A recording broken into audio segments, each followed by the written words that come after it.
ಮೈಸೂರು ಜಿಲ್ಲೆಯ ತ್ರಿವೇಣಿ ಸಂಗಮವಿರುವಂತಹ ಟಿ ನರಸೀಪುರ ತಾಲೂಕಿನಲ್ಲಿರುವ ನಿಲಸೊಗೆ ಗ್ರಾಮದಲ್ಲಿ ಈ ಒಂದು ದೇವಸ್ಥಾನ ಸಂತಾನ ಮಹಾದೇವನ ದೇವಸ್ಥಾನ ನಿರ್ಮಾಣವಾಗಿದೆ. ಇದು ಸುತ್ತಮುತ್ತ ಇರುವಂತಹ ಭಕ್ತಾದಿಗಳಿಗೆ ಒಂದು ಸಂತೋಷದ ವಿಚಾರ ಅಂತಾನೆ ಹೇಳ್ಬೋದು.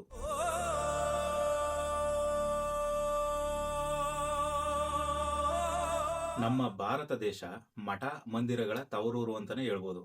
ಇಲ್ಲಿ ಅನೇಕ ದೇವಸ್ಥಾನಗಳಿವೆ. ಭಕ್ತರು ಸುಮಾರು ದೇವಸ್ಥಾನಗಳಿಗೆ ಹೋಗಿ ತಮ್ಮ ಇಷ್ಟಾರ್ಥಗಳನ್ನ ಬೇಡ್ಕೊಳ್ತಾ ಇರ್ತಾರೆ. ವಿಶ್ವದ ರಕ್ಷಕನೇ ತೋರಿಸು ಕನಿಕಾರ. ದೇವರ ದರ್ಶನ ಮಾಡೋಣ ಅಂತ ಗರ್ಭಗುಡಿ ಹತ್ರ ಹೋಗೋಣ ಅಂತಂದರೆ ತುಂಬ ಜನ ಭಕ್ತಾದಿಗಳಿದ್ರು. ನೀವು ನೋಡ್ತಾ ಇದ್ರಲ್ಲ, ಒಳಗಡೆ ಅಲ್ಲೇ ಕಾಲಾಕೋದಕ್ಕೆ ಜಾಗ ಇಲ್ಲ ಅನ್ನೋಷ್ಟು ತುಂಬ ಜನ ಭಕ್ತಾದಿಗಳಿದ್ದಾರೆ, ಕೈ ಮುಕ್ಕೊಂಡು ದೂರದಲ್ಲೇ. ಹಾಗೆಯೇ ಇಲ್ಲಿ ದೀಪೋತ್ಸವ ನಡೀತಾ ಇದೆಯಲ್ಲ, ಅದು ಹೇಗೆ ನಡೀತಾ ಇದೆ ಅದನ್ನು ನೋಡೋಣ ಸ್ವಲ್ಪ ಅಂತ ಅಂದ್ಬಿಟ್ಟು ಅಲ್ಲಿಗೆ ಹೋಗಿದೆ. ಅಲ್ಲಿ ಏನಪ್ಪ ಅಂತಂದರೆ ಇವಾಗ ದೀಪಗಳನ್ನೆಲ್ಲ ಒಂದೊಂದಾಗಿ ಜೋಡಿಸ್ತಾಯಿದ್ರು, ಎಣ್ಣೆ ಹಾಕ್ತಾಯಿದ್ರು.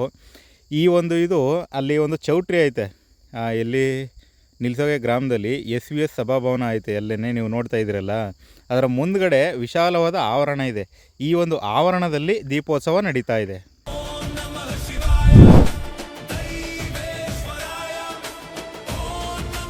ಶಿವನ ತಲೆ ಮೇಲಿಂದ ಗಂಗೆ ನೀರು ಬೀಳ್ತಾ ಇತ್ತಲ್ಲ, ಅಲ್ಲಿ ಬಿದ್ದಂಥ ನೀರು ಇಲ್ಲಿ ಕೆಳಗಡೆ ಬಸವನ ವಿಗ್ರಹವನ್ನು ಪ್ರತಿಷ್ಠಾಪನೆ ಮಾಡಿದ್ದಾರೆ. ಇಲ್ಲಿ ಬಸವನ ಬಾಯಿಯಿಂದ ಆ ಒಂದು ನೀರು ಬರ್ತಾ ಇರುತ್ತೆ. ಹಾಗೆಯೇ ಇಲ್ಲಿ ನವಗ್ರಹಗಳನ್ನು ಸಹ ಪ್ರತಿಷ್ಠಾಪನೆ ಮಾಡಿದ್ದಾರೆ.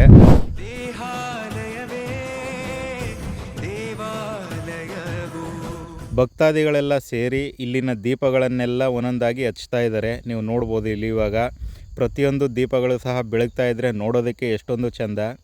ಈ ದೀಪೋತ್ಸವದಲ್ಲಿ ಈ ದೀಪಗಳನ್ನು ನೋಡೋದೇ ಒಂದು ಖುಷಿ ಅಂತ ನನಗನ್ಸುತ್ತೆ. ತುಂಬಾ ಚೆನ್ನಾಗಿತ್ತು.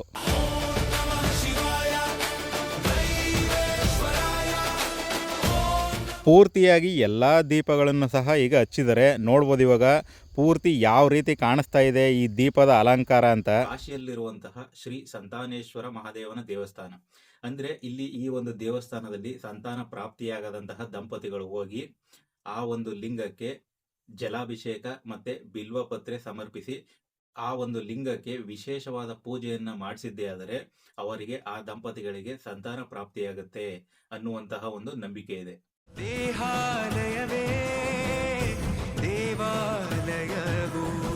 ದೀಪೋತ್ಸವ ದಿನ ನಾನು ಸರಿಯಾಗಿ ದೇವ್ರನ್ನ ನೋಡೋದಕ್ಕಾಗಿರಲಿಲ್ಲ. ದೇವ್ರು ನೋಡೋದಕ್ಕೋಸ್ಕರ ಮಾರನೇ ದಿನ ಮತ್ತೆ ನಾನು ಹೋಗಿದ್ದೆ ದೇವಸ್ಥಾನಕ್ಕೆ.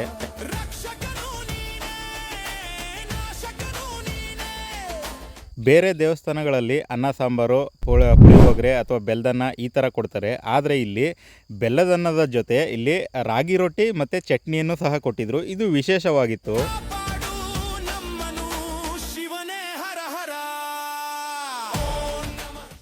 ದೇವಸ್ಥಾನದ ಬಗ್ಗೆ ಪೂರ್ತಿ ಮಾಹಿತಿಯನ್ನ ಇಲ್ಲಿ ಅರ್ಚಕರಿಂದ ನಾನು ಸ್ವಲ್ಪ ತಿಳ್ಕೊಂತೀನಿ. ಬನ್ನಿ ಸ್ನೇಹಿತರೆ. ಸರ್ ನಮಸ್ಕಾರ.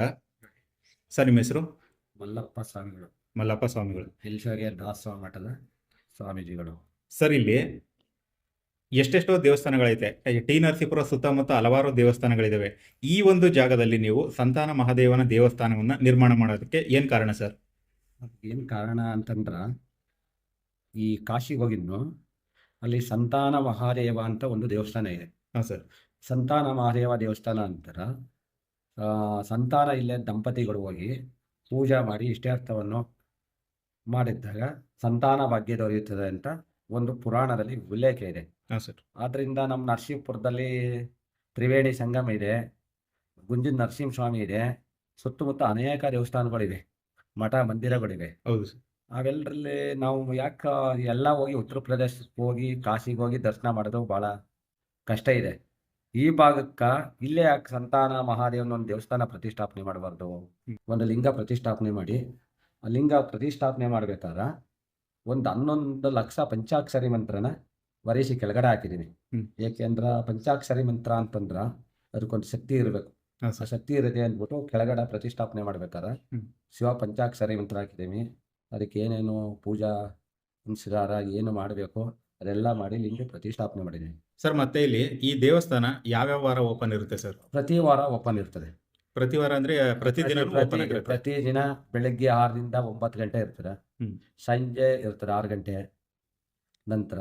ಸರಿ ಸರ್. ಇವಾಗ ಕಾಶಿಯಲ್ಲಿ ಸಂತಾನ ಮಹಾದೇವನ ದೇವಸ್ಥಾನ ಇದೆ. ಅಲ್ಲಿಗೆ ದಂಪತಿಗಳು ಹೋಗಿ ಪೂಜೆ ಮಾಡಿಸಿದ್ರೆ ಅವರಿಗೆ ಸಂತಾನ ಪ್ರಾಪ್ತಿಯಾಗುತ್ತೆ ಅನ್ನೋ ಮಾತಿದೆ.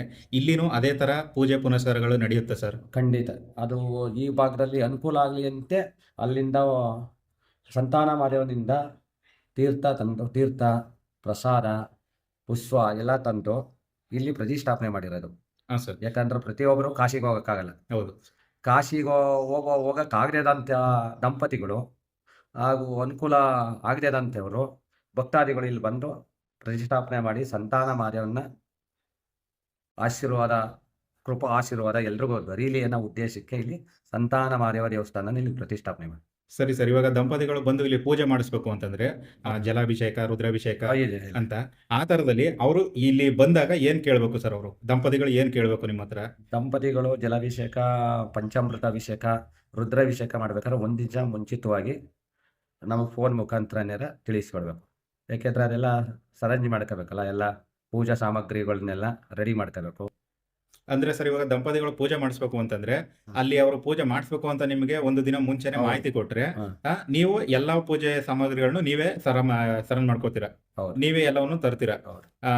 ಅವರು ಅದು ತರಬೇಕು ಇದು ತರಬೇಕು ಅನ್ನೋದೆಲ್ಲ ಏನಿರಲ್ಲ. ಏನಿಲ್ಲ, ಅವ್ರ ಪೂಜೆ ಕಣ್ಣು ಕಾಯಿ ಊಟ ಅಂದ್ರೆ ಅಷ್ಟಂದ್ರೆ ಸಾಕು ಸರ್. ಸಾಕು. ನಿಮ್ಗೆಲ್ಲ ಗೊತ್ತಿರೋ ಹಾಗೇನೆ ನಮ್ಮ ಟಿ ನರಸೀಪುರದಲ್ಲಿ ಶ್ರೀ ಗುಂಜಾ ನರಸಿಂಹಸ್ವಾಮಿ ದೇವಸ್ಥಾನ ಇದೆ. ಈ ಒಂದು ಕ್ಷೇತ್ರದಲ್ಲಿ ಕಾಶಿಗಿಂತಲೂ ಸಹ ಒಂದು ಗುಲಗಂಜಿ ಗಾತ್ರದಷ್ಟು ಪುಣ್ಯ ಜಾಸ್ತಿ ಸಿಗುತ್ತೆ ಅನ್ನೋ ವಿಚಾರ ಎಷ್ಟೋ ಭಕ್ತಾದಿಗಳಿಗೆ ಗೊತ್ತು. ಅದೇ ರೀತಿ ಟಿ ನರಸೀಪುರ ಪಕ್ಕದಲ್ಲಿರುವಂತಹ ನಿಲ್ಸೊಗೆ ಗ್ರಾಮದಲ್ಲಿ ಈ ಒಂದು ಸಂತಾನೇಶ್ವರ ಮಹಾದೇವನ ದೇವಸ್ಥಾನ ಇಲ್ಲಿ ನಿರ್ಮಾಣ ಆಗಿರೋದು. ಸುತ್ತಮುತ್ತ ಇರೋ ಭಕ್ತರಿಗಾಗಿರ್ಬೋದು, ಮತ್ತೆ ಕಾಶಿಗೆ ಹೋಗಕ್ಕಾಗಲ್ಲ ನಾವು, ಆದ್ರೆ ಸಂತಾನೇಶ್ವರ ದೇವಸ್ಥಾನ ನಾವು ನೋಡ್ಬೇಕು ಅಂತ ಅನ್ಕೊಂಡಿರೋ ಎಷ್ಟೋ ಭಕ್ತರಿಗೆ ಇದೊಂದು ಅದೃಷ್ಟ ಅಂತಾನೆ ಹೇಳ್ಬೋದು. ಈ ದೇವಸ್ಥಾನದ ಬಗ್ಗೆ ಸ್ಪಷ್ಟವಾದಂತಹ ಇತಿಹಾಸ ಇಲ್ಲದೇ ಇದ್ದರೂ ಸಹ ಸ್ಕಂದ ಪುರಾಣದಲ್ಲಿ ಮತ್ತು ಶಿವಪುರಾಣದಲ್ಲಿ ಈ ದೇವಸ್ಥಾನದ ಬಗ್ಗೆ ಉಲ್ಲೇಖವಿದೆ. ಈ ಒಂದು ವಿಡಿಯೋ ನಿಮಗೆ ಇಷ್ಟ ಆಗಿದ್ರೆ ದಯವಿಟ್ಟು ನನ್ನ ಯೂಟ್ಯೂಬ್ ಚಾನಲ್ ಅನ್ನ ಸಬ್ಸ್ಕ್ರೈಬ್ ಮಾಡ್ಕೊಳ್ಳಿ ಸ್ನೇಹಿತರೆ. ಮತ್ತೊಂದು ವಿಡಿಯೋದಲ್ಲಿ ನಾನು ಸಿಗ್ತೀನಿ. ಅಲ್ಲಿ ತನಕ ಬಾಯ್.